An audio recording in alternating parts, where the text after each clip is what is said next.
세상에는 한번 들어가면 살아서 나오기 힘든 곳들이 있었습니다. 오늘 스토스픽이 들려드릴 이야기는 역사상 실제로 존재했던 가장 잔인한 감옥들의 이야기입니다. 영화에서 나오는 것보다 훨씬 더 충격적인 실화예요. 첫 번째, 미국 샌프란시스코 앞바다에 떠있는 작은 섬 알카트라즈, 별명은 더럽 바위섬이었습니다. 1934년부터 1963년까지 운영된 이 교도소는 당시 미국에서 가장 흉악한 범죄자들만 수용했어요. 알카포네, 머신건 켈리 같은 전설적인 갱스터들이 이곳에 수감됐습니다. 왜 이 섬을 선택했냐고요? 사방이 바다였거든요. 샌프란시스코 해협의 차가운 물은 수영으로 탈출하는 걸 거의 불가능하게 만들었어요. 물 온도가 영상 10도 안팎의 해류까지 거세서 수영을 잘해도 저체온증으로 목숨을 잃을 수 있었습니다. 교도소 규칙도 충격적이었어요. 밥은 먹여줬어요. 잔도 재워줬어요. 근데 말을 할 수 없었습니다. 식사 시간에도, 운동 시간에도, 이동 시간에도 완전한 침묵이 규칙이었어요. 인간에게 대화를 금지하는 것. 그게 이 교도소의 가장 무서운 형벌이었습니다. 수감자들 사이에서는 더 홀이라고 불리는 완전 독방이 있었어요. 빛이 전혀 없는 어두운 방에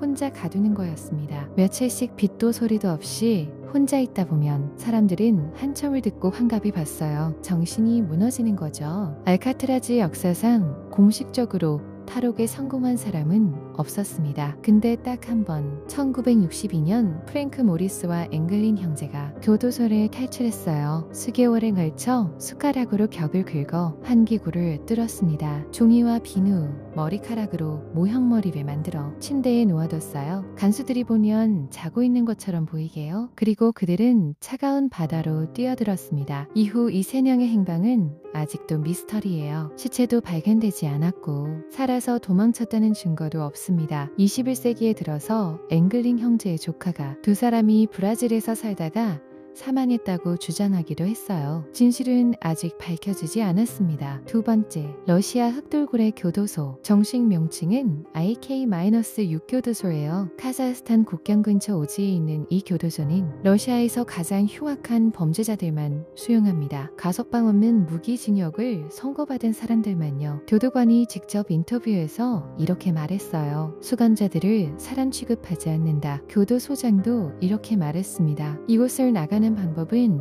오로지 죽어서 나가는 것뿐이다. 여름엔 40도, 겨울엔 영하 50도까지 내려가는 극단적인 기후에서 난방도 제대로 없이 이불 한 장으로 버텨야 했어요. 이곳에 수감된 사람들의 죄목은 상상을 초월합니다. 연쇄살인, 식인, 아동범죄, 인간이 저지를 수 있는 가장 극악한 범죄를 저지른 사람들이에요. 탈출을 시도해서 성공한다 해도 교도소 주변은 광활한 설원이에요. 도주하다가 동사하거나 야생동물에게 잡아먹힐 가능성이 더 높습니다. 그래서 탈출 시도 자체가 거의 없었어요. 세 번째, 베트남 코코넛 감옥. 베트남 전쟁이 한창이던 때 푸꾸옥 섬에 있던 이 감옥은 이름만 들으면 평화로운 것 같죠? 근데 실제 내부는 전혀 달랐습니다. 수감자들은 철조망으로 만든 호랑이 우리에 갇혔어요. 사람이 겨우 웅크릴 수 있는 크기의 철장에 수십 명씩 집어넣었습니다. 거기서 먹고 자고 해결하면서 생활해야 했어요. 고문 방식도 충격적이었습니다. 수감자의 이마에 못을 박기도 했고 끓는 물로 찌르기도 했어요. 고전학 간전 고문도 자행됐습니다. 이 감옥에서 고문으로 사망한 사람만 최소 99명이에요. 수만 명이 영구장애인으로 남았습니다. 근데 이 극한의 상황에서도 많은 수감자들은 희망을 잃지 않았다고 해요. 벽에 몰래 글을 새기고 작은 그림을 그리면서 서로를 위로했습니다. 지금 이 감옥은 박물관으로 남아있어요. 그 철조망 우리가 그대로 전시돼 있습니다. 네 번째, 스탠퍼드 감옥 실험. 이건 진짜 감옥이 아니에요. 1971년 미국 스탠퍼드 대학교에서 심리학 교수 필립 짐바르도가 진행한 실험이었습니다. 지원자들의 무작위로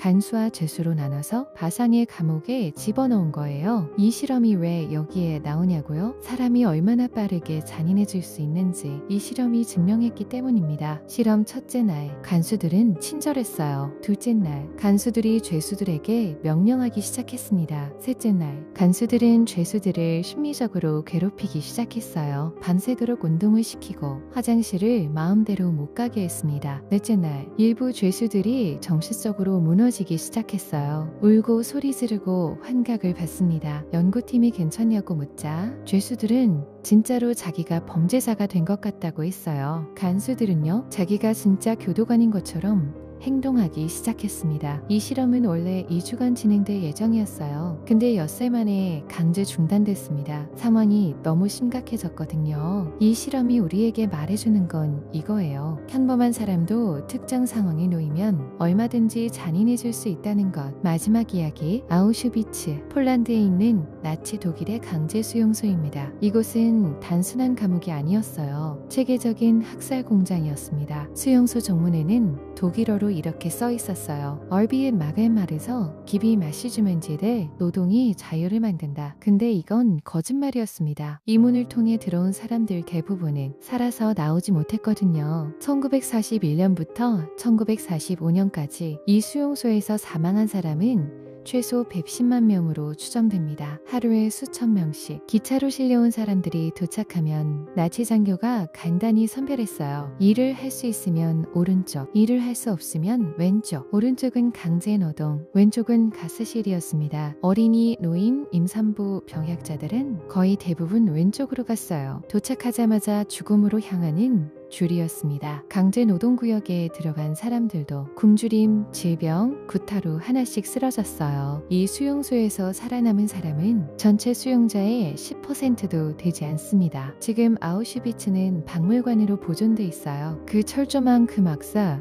그 가스실이 그대로 남아 있습니다. 매년 전 세계에서 150만 명 이상이 이곳을 찾아요. 누구도 잊지 말아야 할 역사이기 때문에 역사상 가장 잔인한 감옥들을 살펴봤는데요. 공통점이 하나 있어요. 이 모든 곳은 인간이 만들었다는 겁니다. 알카트라즈를 만든 것도 사람이고 아우슈비츠를 만든 것도 사람이에요. 스탠퍼드 실험이 우리에게 가르쳐준 것처럼 인간은 상황에 따라 얼마든지 잔인해질 수 있어요. 그리고 그 반대도 마찬가지입니다. 코코넛 감옥에서 고문을 당하면서도 서로를 위로했던 사람들처럼 극한의 상황에서도 인간다움을 잃지 않는 사람들도 있었어요. 결국 우리가 어떤 사람이 될지는 우리 스스로가 선택하는 겁니다. 스톨스픽이 앞으로도 들려드릴게요. 구독, 좋아요, 알림 설정 부탁드려요. 여러분의 생각도 궁금해요.